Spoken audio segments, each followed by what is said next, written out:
Gracias, presidente. Gracias, presidenta y colegas.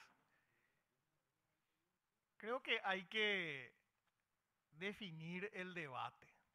Acá estamos hablando de una vacancia y hay dos dictámenes. No confundamos el debate con cuestiones que no tienen nada que ver con lo que se está estudiando. El sector mayoritario, el dictamen en mayoría plantea que se corra la lista de titulares y se incluya una persona, se le haga jurar a una persona que no está proclamada. Y el dictamen en minoría plantea que se aplique el artículo 182 de la Constitución. No estamos discutiendo acá la culpabilidad o la inocencia del señor Esquivel porque no nos corresponde. Y digo esto porque pertenezco a un sector político que se ha tomado muy en serio el derecho a la niñez. Siendo diputado participé de la aprobación de la legislación vigente y del convenio internacional también.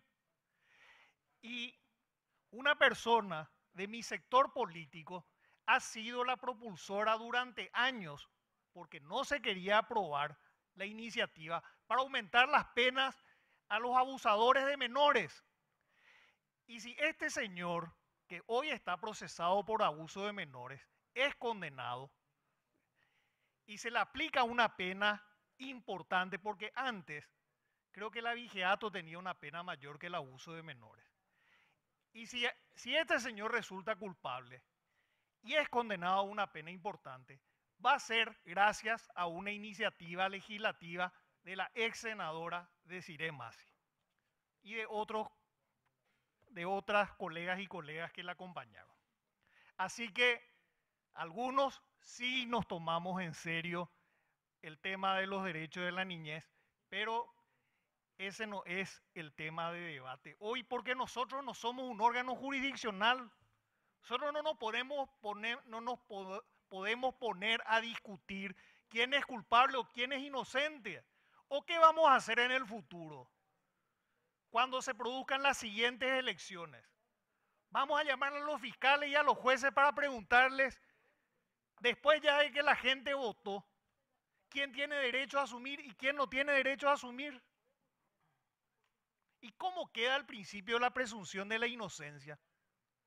Muy peligroso es tocar cuestiones que hacen a la voluntad popular en una democracia representativa. Recién estuvimos hablando de la imputación contra Miguel Prieto. Claro que es importante que se investiguen todas las denuncias contra él y contra todas las personas. Pero no se puede interrumpir un mandato electivo. Ahí están pidiendo la prisión preventiva de entrada. ¿Con qué objetivo? Con interrumpir el mandato, su mandato como intendente.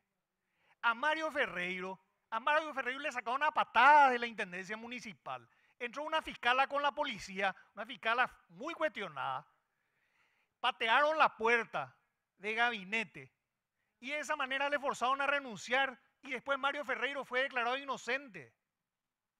Eso es lo que pasa cuando nosotros empezamos a tocar las instituciones o nos salimos de la Constitución. No es un hecho banal salirse de la Constitución. Me preocupa que acá se esté diciendo, este no es un tema de la Constitución nomás. Claro que es un tema de la Constitución. Es un tema que hace a la democracia representativa. Estamos tocando la representación y el voto popular, o pretendemos hacerlo. Eso es lo que se está hablando. Y más aún ahora, que el voto ya no es por lista sábana. No sabemos exactamente cuántos votos tuvo cada uno. Fíjense lo peligroso que es.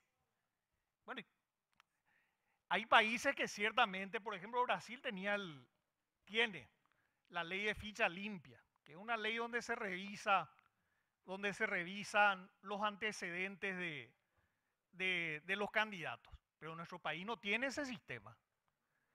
Ahora, ¿cómo empezó la deriva autoritaria en Venezuela? Antes de que le metan preso a Leopoldo López y a muchos más. ¿Cómo empezó la deriva autoritaria? Inhabilitaron a mil candidatos. Creo que estaba Chávez todavía. a 1000 candidatos, entre ellos Leopoldo López. 1000 candidatos fueron inhabilitados y no pudieron postularse, no pudieron competir. A toda la dirigencia de la oposición venezolana le dejaron fuera de las elecciones.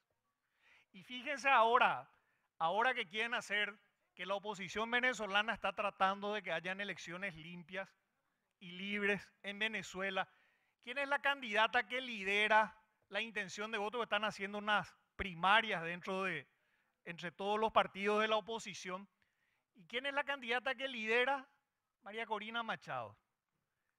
Pequeño detalle, está inhabilitada. Muy probablemente va a ganar las primarias y va a ser la candidata de la oposición, pero no va a poder competir, porque está inhabilitada. ¿Y quiénes son los que están inhabilitados? Los mejores candidatos. Los mejores candidatos no pueden competir. Y por supuesto que nadie dice, te inhabilitamos porque sos de la oposición. Por supuesto que nadie va a decir eso. Le inhabilitan por cualquier cosa, así como a Leopoldo López. ¿Por qué le metieron preso a Leopoldo López? Porque convocó a unas movilizaciones en las que después hubo violencia, exceso de uso de la fuerza por parte de la policía y también violencia. Centenares de miles de personas movilizándose, puede pasar cualquier cosa. Le culparon a él. No se le procesó a nadie del Estado por la represión, pero él estuvo preso varios años hasta que se tuvo que exiliar. Ahora, no es el caso que estamos tratando. Y ciertamente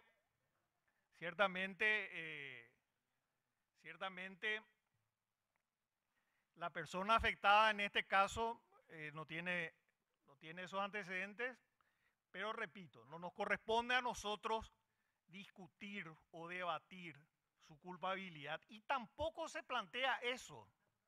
Tampoco se plantea eso porque acá ninguno de los dos dictámenes se refiere al juramento del señor Esquivel. Ninguno de los dos dictámenes hablan del juramento. De hecho, la Constitución no establece, lo que dice con el juramento es al momento de su incorporación. El juramento, y acá hay mucha literatura sobre el tema en tribunales constitucionales, el juramento es una condición de que la persona que se incorpora a un juramento o promesa, como dice nuestra Constitución, de que una persona que se incorpora a un cargo público va a respetar la Constitución, que es el juramento o promesa que hicimos todos. Entonces, el dictamen en minoría plantea que debe asumir el suplente. Y el dictamen en mayoría plantea que debe asumir, el suplente está proclamado, y el dictamen de minoría plantea que asuma a alguien que no está proclamado. Pero aparte, varios problemas hay ahí, porque, en principio porque se basan en un artículo del reglamento, más allá de que el reglamento tiene partes vigentes y partes no vigentes, ya los colegas explicamos muy bien eso. El artículo 182 al que hace alusión el dictamen en mayoría habla de renuncia, inhabilidad o muerte. En este caso la vacancia no se produjo ni por renuncia, ni por inhabilidad, ni por muerte, porque la inhabilidad requiere sentencia firme y ejecutoriada, y esa es una norma que tiene que ser leída de manera restrictiva, según lo que establece la propia legislación. Entonces, también están los artículos 161 y 162 del Código Electoral. Ambos hablan de renuncia, inhabilidad o muerte. Tampoco se aplican. ¿Cuál es el artículo aplicable entonces? El 187, que habla de vacancias temporales o permanentes. Y el 187 dice expresamente que tiene que asumir el suplente. Entonces, presidente y colegas, y más allá de toda otra consideración, acá la norma constitucional aplicable es clara. es el artículo 187. Se le tiene que convocar al suplente. Y todas las demás consideraciones sobre el juramento, sobre el permiso, eso se podrá ver en su momento, si hace falta, si es necesario, si eventualmente cambia la situación procesal de la persona afectada que está ocasionando esta vacancia. Pero entre tanto, corresponde, por mandato expreso de la Constitución, aplicar el artículo 187 y convocar al suplente, al primer suplente de Cruzada Nacional, para que asuma este cargo de senador y llene la vacancia temporal. Muchas gracias.